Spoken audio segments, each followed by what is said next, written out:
नमस्कार। 2024 प्रारंभ हो गया है और 2024 में मेष, वृष, मिथुन राशियों पे क्या असर छोड़ रहे हैं, ग्रहों की क्या स्थिति है और राशियों को फल किस प्रकार प्राप्त होता है, आइए हम चर्चा करते हैं। मेष लग्न और राशि को लेते हैं। आप चार्ट में देखिए, लग्न में बृहस्पति हो रहे हैं, व्यय भाव में, द्वादश भाव में राहु और एकादश भाव में शनिदेव है, षष्ठ भाव में केतु हो रहे हैं। लग्न में बृहस्पति रहेंगे तो संतान के लिए अच्छा करेंगे, संतान नहीं है तो संतान दिलाएंगे। सप्तम में दृष्टि डालेंगे तो व्यापार देंगे और वैवाहिक संबंध ठीक कर देंगे, मित्रों से सहयोग दिलाएंगे। वहीं बृहस्पति की नवम दृष्टि भाग्य भाव पे पड़ेगा तो धार्मिक हो जाएंगे आप और धार्मिक होकर जीवन जीना पसंद करेंगे, भाग्य का भी विकास करेंगे। लेकिन अब ये सारी चीजें शरीर को भोग करना है, शरीर को भोग करना है और शारीरिक स्थिति बृहस्पति ठीक नहीं रख रहे हैं। तो किन्हीं पक्षों में बृहस्पति अच्छे हैं, लेकिन शरीर के लिए, व्यक्तित्व के लिए, छवि के लिए बृहस्पति ठीक नहीं है। कभी कभी आपको लगेगा, जब समय प्रारंभ होगा, जब जब चंद्रमा का संबंध बृहस्पति से होगा, तब तब आपको लगेगा कि नहीं मेरा समय ठीक है, लेकिन अन्य पक्षों में आप मानसिक रूप से प्रेशर में रहेंगे। वहीं शनिदेव की बात करें तो एकादश भाव में है, दशमेश और एकादशीश होकर एकादश भाव में स्वगृही हैं अपने मूल त्रिकोण राशि में, तो वो लाभ के योग बनाएंगे, बड़ों से सम्मान दिलाएंगे। लेकिन अब वो खराब कर रहा है क्या, तृतीय दृष्टि डालेंगे, लग्न पर पड़ेगा तो शारीरिक क्षमता को बृहस्पति खराब करना है, अब उनको ये बल दे देंगे। तो दोनों लोग मिल करके शरीर को नुकसान कराएंगे, छवि खराब करेंगे और आपका जो कार्य है वो डिले कर देंगे, विलंब से आपका कार्य होने लगेगा। वही शनिदेव की सप्तम दृष्टि पड़ेगी पंचम भाव पर, बृहस्पति की दृष्टि पड़ रही थी पंचम भाव पर, तो शिक्षा और संतान को ये प्राप्त करा रहे थे, दिला रहे थे। लेकिन अब ये शनिदेव की दृष्टि पड़ेगी तो ये विच्छेदात्मक दृष्टि है, इसमें ये विलंब करा देंगे, प्राथमिक शिक्षा उच्च शिक्षा में कमी आने लगेगा। शनि की दृष्टि पड़ते ही ये विच्छेद हो जाएगा, ये कार्य विलंब से होने लगेगा। अब शनिदेव की दृष्टि पड़ रही है, दसम दृष्टि अष्टम भाव पर।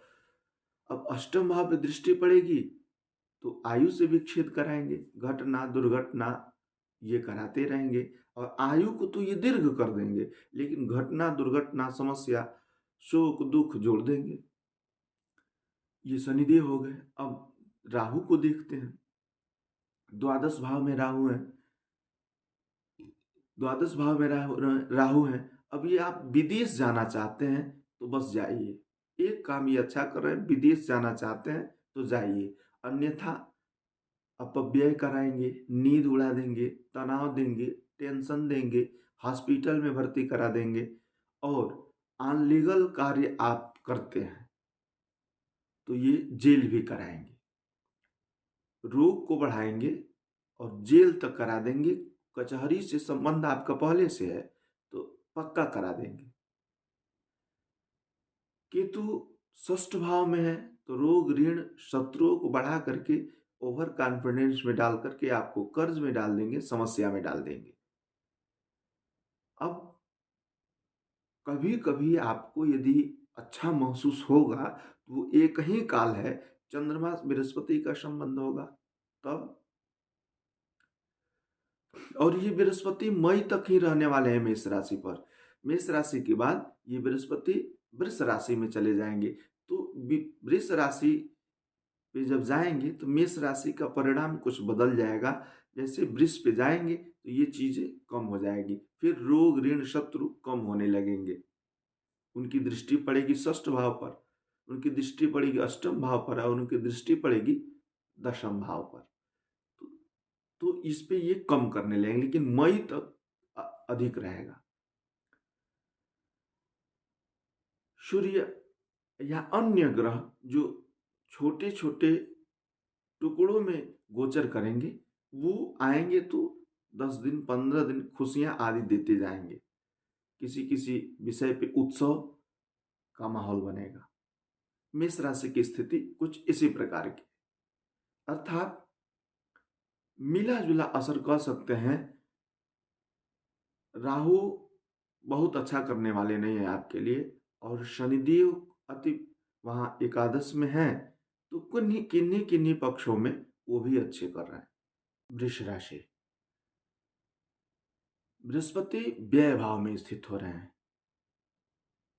राहु एकादश में हो रहे हैं, शनिदेव दशम भाव में है, और केतु पंचम भाव में। बृहस्पति व्यय भाव में चले गए। जिसके गुरुदेव ही व्यय भाव में चले जाएं, द्वादश भाव में चले जाएं, उसका बुद्धि विवेक सारी गतिविधियां निष्क्रिय हो जाएगी। अब वो वहां चल करके चिंता तनाव मनमुटाव आदि देंगे। हाँ, ये बृहस्पति आपके अच्छे होंगे, और कब जानते हैं? मई के बाद, मई 2024 के बाद ये बृहस्पति आपके वृष में आ जाएंगे, तो ये अच्छे हो जाएंगे, आपके लग्न पर आ जाएंगे, तो ये अच्छे होंगे। अभी जितने खराब हैं इससे अच्छे हो जाएंगे। तो ये बृहस्पति कुछ अच्छा करते नजर आ रहे हैं, जैसे भवन बनाना चाहते हैं, गाड़ी घोड़ा खरीदना चाहते हैं, भूमि भवन निर्माण करा रहे हैं, सामाजिक दायरा बढ़ाने में ये सहयोग कर रहे हैं, माता का स्वास्थ्य अभी ठीक है, ये चीजें ये ठीक कर रहे हैं। ये बृहस्पति कर्ज में नहीं डाले हैं, रोग से मुक्त रखे हैं, और शत्रु से मुक्त रखे हैं ये बृहस्पति। अब ये बृहस्पति आपको वृष राशि को दे रहे हैं, घटना दुर्घटना से बचाने का काम कर रहे हैं, तंत्र मंत्र पूजा पाठ में रुचि दे रहे हैं, अज्ञात भय से निष्क्रिय रखे हैं, और अचा, अचानक धन लाभ दिला रहे हैं। लेकिन ये बृहस्पति कभी कभी व्यर्थ की भी यात्रा करा देते हैं, जो बड़ा तनाव देने लगता है। विदेश वगैरह जाने का प्रयास करेंगे तो लाभ नहीं मिलेगा। वही ये शनिदेव जो है, ये शनिदेव आपके जो शनिदेव हैं, ये शनिदेव उदासीनता प्रदान कर रहे हैं, दुखी मन को किए हैं। ये शनिदेव भूमि भवन बनाना चाहते हैं, जो कार्य करना चाहते हैं उसमें विघ्न डाल रहे हैं, आपके कार्य नहीं होने दे रहे हैं शनिदेव। सामाजिक दायरा में भी, सामाजिक दायरा जो अभी बृहस्पति के फल में मैंने कहा कि सामाजिक दायरा बढ़ेगा, शनिदेव उसमें विक्षेप कर रहा है, समाज में अपमान दिलाने का काम कर रहे हैं, चुगली लोग आपकी कर रहे हैं, चोरी आदि के भी लांछन लग सकते हैं। तो अब ये शनिदेव की जो दशम दृष्टि है, पत्नी से विक्षेप कराएंगे। ये पूरे साल रहने वाले हैं शनिदेव 2024 में, पत्नी से विक्षेप कराएंगे, मित्रों से संबंध खराब कराएंगे, और लघु उद्योग को खराब करने का काम करेंगे, ये शनिदेव करेंगे। लेकिन धर्म और कर्म में आपकी रुचि निसंदेह बहुत श्रेष्ठ रहेगी।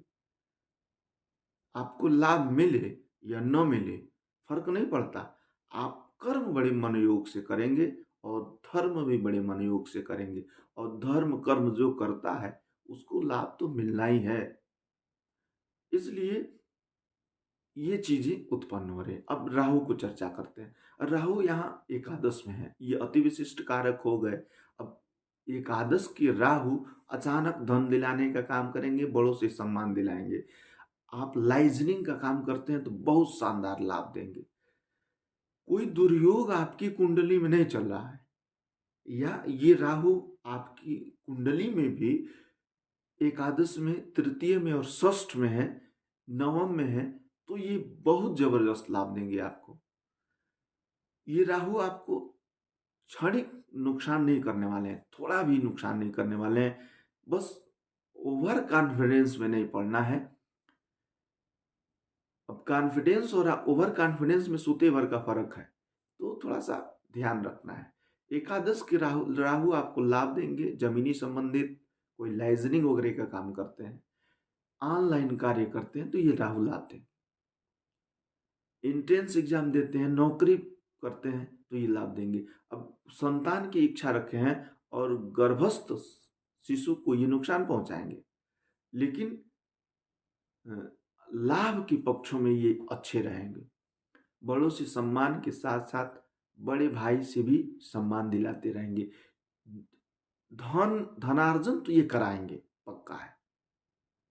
तो और ये केतु है, अब ये केतु संतान, यदि आप वैवाहिक संबंध में है, दाम्पत्य जीवन में है, तो आपको संतान है तो उसका विकास कराएंगे, उसको लाभ देंगे। गर्भस्थ शिशु को नुकसान करेंगे। बुद्धि विवेक सही दिशा में जाएगा। शिक्षा क्षेत्र में है, अध्ययन अध्यापन में है, तो ये उधर प्रेरित करेंगे और ज्यादा एक के बाद एक अवसर देंगे। तो ये वृष राशि की गतिविधियां हैं। एक तरीके से कहूं तो मई तक कुछ न्यून रह सकता है आपका फल, लेकिन मई के बाद और अच्छा हो जाएगा। मिथुन राशि, मिथुन राशि के लिए बृहस्पति एकादश में स्थित हो रहे हैं, राहु दसम भाव में स्थित हो रहे हैं और शनिदेव नवम भाव में स्थित हो रहे हैं, केतु चतुर्थ भाव में। गुरुदेव क्या करेंगे? गुरुदेव एकादश में बैठे हैं तो ये लाभ की योग अच्छा बनाएंगे, बहुत शानदार बनाएंगे, लेकिन मई तक ये बहुत अच्छा लाभ आपको देंगे। उसके बाद ये खर्चे के रास्ते आपको खोल देंगे, व्यय के रास्ते खोल देंगे। इनकी पंचम दृष्टि पराक्रम भाव पे पड़ रही है और मेहनत से ये नहीं चूकने देंगे आपको। मेहनत आप खूब करेंगे। आलस्य भी आपके शरीर में शनिदेव भर रहे हैं, लेकिन मेहनत आप खूब करेंगे, पराक्रम करेंगे और भाई बंधु छोटे भाइयों से भी आपको बहुत सहयोग मिलेगा। मित्र पार्टनर सब आपका सहयोग करते रहेंगे और जितना मेहनत करेंगे उसके 2 गुना लाभ आप लेते रहेंगे। मिथुन राशि के जातक, इनकी सप्तम दृष्टि पड़ रही है पंचम भाव पर, तो संतान यदि आपको नहीं था तो दिलाएंगे। अध्ययन अध्यापन क्षेत्र से कहीं से भी पठन पाठन में जुड़े हैं तो शिक्षा क्षेत्र से ये लाभ दिलाएंगे आपको। बुद्धि विवेक बहुत पवित्र रहेगा और सात्विक आप जितना रहेंगे उतना लाभ ले पाएंगे। गुप्त शत्रु आपके निष्क्रिय रहेंगे। वहीं बृहस्पति की नवम दृष्टि जो है लघु उद्योग सप्तम भाव पे पड़ेगा, तो लघु उद्योग कुछ करना चाहते हैं तो हाथ बढ़ाइए। पत्नी से सहयोग मिलेगा और पत्नी का स्वास्थ्य बहुत अच्छा रहेगा। मित्रों के सहयोग से आपका कार्य यह इसमें एक के बाद एक जो है आगे बढ़ता जाएगा। मई तक बृहस्पति आपको जबरदस्त लाभ देने वाले हैं। राहु को देखते हैं, राहु दसम भाव में है। राजनैतिक क्षेत्र से यदि आप कहीं से भी जुड़े हैं तो ये राहु आपको लाभ देंगे। नौकरी व्यापार नहीं था तो आप करिए, आगे बढ़िए, ढूंढिए, तलाशिए, श्रम करिए, मिल जाएगा। सामाजिक दायरा बढ़ाने के लिए जाने जाएंगे। पिता से प्रेम रखना होगा, कार्य आपका आगे बढ़ जाएगा। राहु आपके लिए अच्छे हैं और ये पूरे साल रहने वाले हैं। वहीं शनिदेव की चर्चा करते हैं। दशमेश शनिदेव जो है आपके अष्टमेश और नवमेश होकर नवम भाव में बैठे हैं। भाग्य का भाग्य भाव में बैठे हैं, भाग्य का विकास करेंगे। ये शनिदेव भाग्य का विकास करेंगे, रिश्तेदारों से सहयोग दिलाएंगे, ससुराल से सहयोग दिलाएंगे और साधु संत ब्राह्मणों के सानिध्य में रहने का अवसर दिलाएंगे।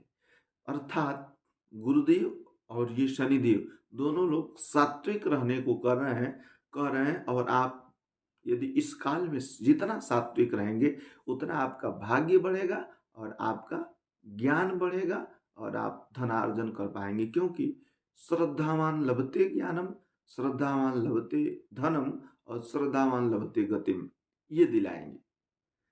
तो ये तृतीय दृष्टि पड़ेगी तो ये थोड़ा लाभ से विकसित कराएंगे और बड़े भाइयों से समस्या उत्पन्न कराएंगे।